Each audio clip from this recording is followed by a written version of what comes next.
First of all, I want to thank all the members of Gainesville Health and Fitness for their graciousness and support during this trying time. We know many people have questions about their future that no one can answer at this time, and that kind of stress can cause people to get short-tempered, but not you. And I know that to be a fact. Our office team is answering your calls and emails every day. And with the number of messages they're receiving, they're working overtime to address and follow up each and every one of them. When I'm with them, I ask them how they're doing, and they tell me over and over again how great you all are. I can't thank you enough. They actually look forward to the next call, and I can feel good knowing they want to do that. The most valuable asset of our company is not buildings or equipment. It's all of them, and I couldn't be prouder of them or you. The facilities have been incredibly maintained by another group of dedicated staff. We want to be ready to open up the minute we're given the word, and we want everything to work perfectly for you. You know, I've told people all over the world that I would put my employees up against the best companies in the world. And I've told club owners across the globe, we have the best members too, and these last 2 weeks have absolutely proved it. I know most of you care tremendously about our staff, and the comments from thousands of you can bring tears to your eyes.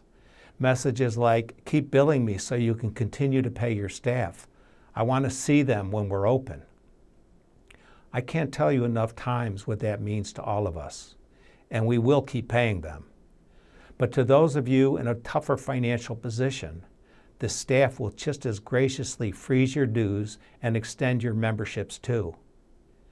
The fortunate thing is, Gainesville Health and Fitness started in Gainesville over 40 years ago.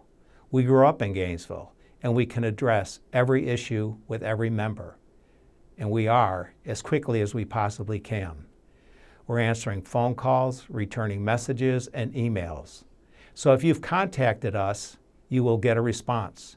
As I said earlier, we have a full team working on addressing all members. Years ago, I had a large group of health club owners from around the world meeting at the club. I asked them to walk around the club and introduce themselves to both members and staff and ask them anything they'd like to learn about our company. I'll never forget the comment by a health club owner out of Chicago when he said, I never heard anything like this. The connection between your members and your staff borders on love.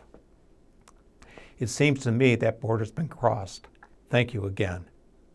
Over the last 2 weeks, I've been in webinars talking to health club owners across the world, and overall, they're all looking forward to the day when they can reopen. And like many people, they have a fear of what the future will look like. I have no fear. I expect a great future. Will some people be extremely concerned about germs? Sure, but I know that the germs we face every day only make us stronger. But I also want you to know we have our centers ready from every perspective of cleanliness, and keeping the facility sanitized will always be a priority. But fear, no. I think it's very important to always put life into perspective. Are there times that can scare a person? Sure. But I know we can't live our life scared. My father was a naval officer who fought in World War II. I remember when he was being interviewed for the National Archives. The woman asked, were you ever afraid of dying? Immediately he said, yes. She asked him when, and I had to smile when I heard him say, whenever a bomb went off. I'm assuming that was quite regularly. But like him and so many of his generation, they grew stronger and stronger over time. Because I know that hope brought him through. The hope of seeing my mother and his parents again. The hope of coming home to a stronger America with a bright future. I've always drawn strength from my father, and an incredible optimism from my mother, and a dogged ability to keep going no matter what we face from my grandparents.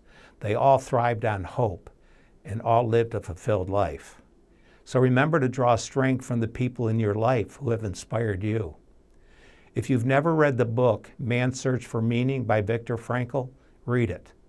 You'll learn the story of what kept people alive while in the Nazi prison camps. I'll give you a clue. It's called hope. I try to keep things in perspective. When I first started in the health club industry, I worked for 6 health club companies that went bankrupt. I lived in closed down buildings, health clubs that were open, and in my car.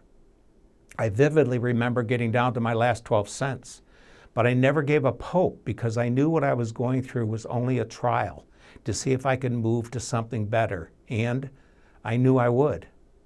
I know that if I hadn't had the right attitude, I wouldn't be talking to you today. I wouldn't be part of a team with many of the greatest people I could ever know. I've always looked for inspiration in books and tapes and filled my mind with life's possibilities. I was fortunate to find a book in a drawer called The Power of Positive Thinking that led to be a lifetime of finding everything inspiring in life. But I guarantee it beats living a life in fear. And I know you do too, or you would never be listening. So keep exercising, don't get out of the habit, and do it at the time you would normally come to the center. Eat properly, drink lots of water, get the right amount of sleep. And oh yeah, wash your hands and don't touch your face. But most importantly, focus on all the great things in your life, and we'll make it through this just as past generations like our parents and grandparents have. And in the end, we'll be better than we've ever been. Thank you. Hope to see you soon. Stay strong.